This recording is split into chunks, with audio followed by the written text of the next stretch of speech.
செயலாளர் முத்துசெல்வி அவர்களுக்கும், மாவட்ட துணை செயலாளர் சம்பத்குமார், தலைமை செயற்குழு உறுப்பினர் சத்தியமூர்த்தி,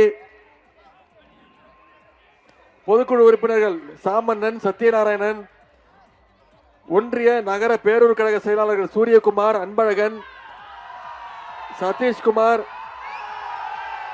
உமாகண்டரங்கம், அசோக் குமார், சுரேஷ்குமார், உமாச்சந்திரன், மாவட்ட இளைஞரணி அமைப்பாளர் சகோதரர் வடிவேல், இளைஞரணி துணை அமைப்பாளர் செந்தில்குமார், தமிழ்மணி, நதீம்,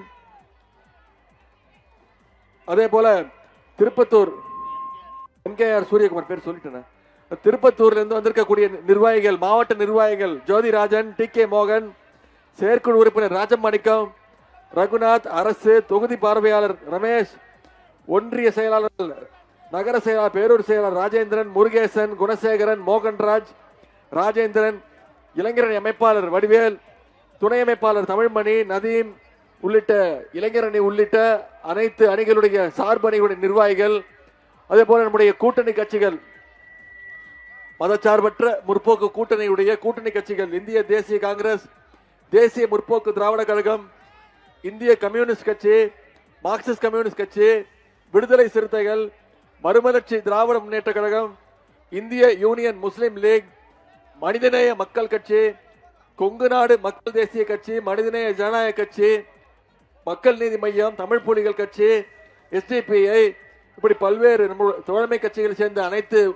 உறுப்பினர்களுக்கும், நிர்வாகிகளுக்கும், இளைஞரணி தம்பிமார்களுக்கும், இங்க பெருமளவில் வந்திருக்கக்கூடிய எனது அருமை தாய்மார்கள், அக்காக்களுக்கும், தங்கைகளுக்கும், பாட்டிகளுக்கும், முத்தமிழர் கலைஞருடைய உயிரினும் மேலான அன்பு உடன்பிறப்புகள் அத்தனை பேருக்கும் முதல்ல என்னுடைய வணக்கத்தை தெரிவிச்சுக்கிறேன். இன்னைக்கு உங்களை எல்லாம் சந்தித்து ஜோலார்பேட்டைக்கு வந்து நம்முடைய சகோதரி கவிதா தண்டபாணி அவர்களுக்கு வாக்கு கேட்டு வந்திருக்கிறேன். அதே மாதிரி திருப்பத்தூர் பக்கத்தில் இருக்கக்கூடிய திருப்பத்தூர் சட்டமன்றத்தில் இருக்கக்கூடிய 2 வெற்றி வேட்பாளரை தலைவர் அவர்கள் உங்களிடத்துல ஒப்படைச்சிருக்கிறாங்க. ஆனா நல்ல தம்பி அவர்களையும் சகோதரி கவிதா தண்டபாணி அவர்களையும் உங்ககிட்ட ஒப்படைச்சிருக்கிறாங்க. அவங்களுக்கு மிகப்பெரிய வாக்கு வித்தியாசத்தில் சென்ற தேர்தலில் வெற்றியை கொடுத்தீங்க. இந்த முறை அதை விட அதிகமான வாக்கு வித்தியாசத்தில் ஜெயிக்க வச்சு சட்டமன்றத்துக்கு அனுப்பணும். செய்வீங்களா? நிச்சயம் பண்ணுவீங்களா?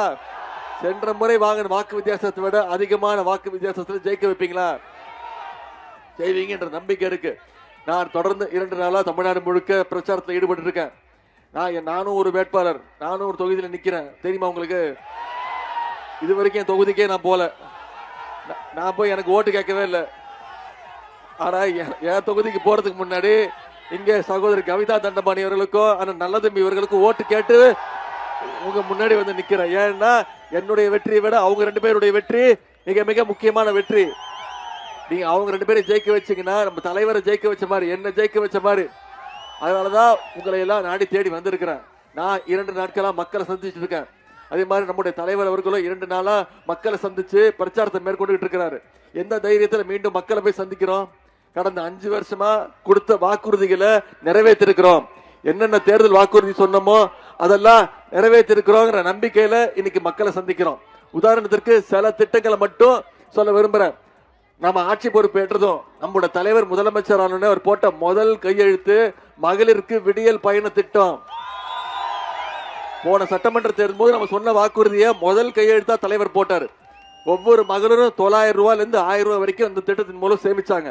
அதே மாதிரி குழந்தைங்க பள்ளிக்கூடத்துக்கு வரணும், படிக்கணும் அப்படின்னு அரசு பள்ளியில படிக்கக்கூடிய 1ஆம் வகுப்புல இருந்து 5ஆம் வகுப்பு வரை படிக்கக்கூடிய அனைத்து குழந்தைகளுக்கும் முதலமைச்சர் காலை உணவு திட்டம், தரமான உணவு, அதன் பிறகு தரமான கல்வி கொடுக்கப்பட்டது.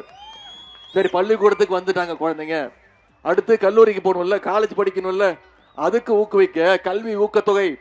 அரசு பள்ளியில படிச்சு எந்த காலேஜில் போய் சேர்ந்தாலும், தனியார் கல்லூரியாக இருந்தாலும் அவங்களுக்கு கல்வி ஊக்கத்தொகையாக மாசம் 1000 ரூபாய் நம்முடைய முதலமைச்சர் கொடுத்தார். கிட்டத்தட்ட 12 லட்சம் மாணவ மாணவிகள் இதுல பயன்பெற்று இருக்கிறாங்க. இந்த வருஷம் போன மாசம் நம்முடைய தலைவர் முதலமைச்சர் 10 லட்சம் மாணவ மாணவிகளுக்கு, கல்லூரி மாணவ மாணவிகளுக்கு இலவச லேப்டாப் திட்டத்தையும் கொடுத்திருக்கிறார். ஒரே மாசத்துல கொடுத்து முடிச்சோம். இன்னைக்கு அதிமுக ஒரு பொய் பிரச்சாரத்தை பண்றாங்க.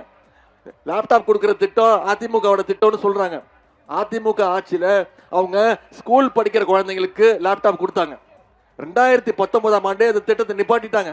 அப்ப அதிமுக ஆட்சி. இன்னைக்கு நம்முடைய முதலமைச்சர் அது பள்ளிக்கூட குழந்தைங்களுக்கு கொடுக்கறத விட காலேஜ் பசங்களுக்கு லேப்டாப் கொடுத்தா இன்னும் அவங்களுக்கு பயனுள்ளதா இருக்கும். நாளைக்கு ஒரு வேலைக்கு போறது பயனுள்ளதா இருக்கும், மேற்படிப்பு படிக்கிறதுக்கு பயனுள்ளதா இருக்கும்னு இன்னைக்கு கல்லூரி மாணவர்களுக்கு 10 லட்சம் லேப்டாப்புகளை நம்முடைய முதலமைச்சர்கள் கொடுத்திருக்கிறாங்க. இது எல்லா விட மிகப்பெரிய ஒரு திட்டம் உங்க அத்தனை பேருக்கு தெரியும். கலைஞர் மகளிர் உரிமை தொகை திட்டம் போன சட்டமன்ற தேர்தல் பொழுது நாம கொடுத்த வாக்குறுதி. இன்னைக்கு இந்த 3 வருஷமா 1,31,00,000 மகளிருக்கு மாசம் 1000 ரூபாய் உரிமை தொகையை நம்முடைய அரசு கொடுத்திருக்கு. அந்த திட்டத்தை எப்படியாவது நிப்பாட்டணும்னு அதிமுகவும் பாஜகவும் திட்டம் போட்டாங்க. தேர்தலை காரணம் காட்டி மகளிர் உரிமை தொகையை நிப்பாட்டணும்னு முயற்சி பண்ணாங்க. ஆனா நம்முடைய தலைவர் என்ன பண்ணாரு, நான் 1000 ரூபாய் கொடுக்கறத நிப்பாட்டுறியா, இப்ப நான் கொடுக்கறேன்னு சொல்லி 5000 ரூபாய் போன மாசம் கொடுத்தாரா இல்லையா?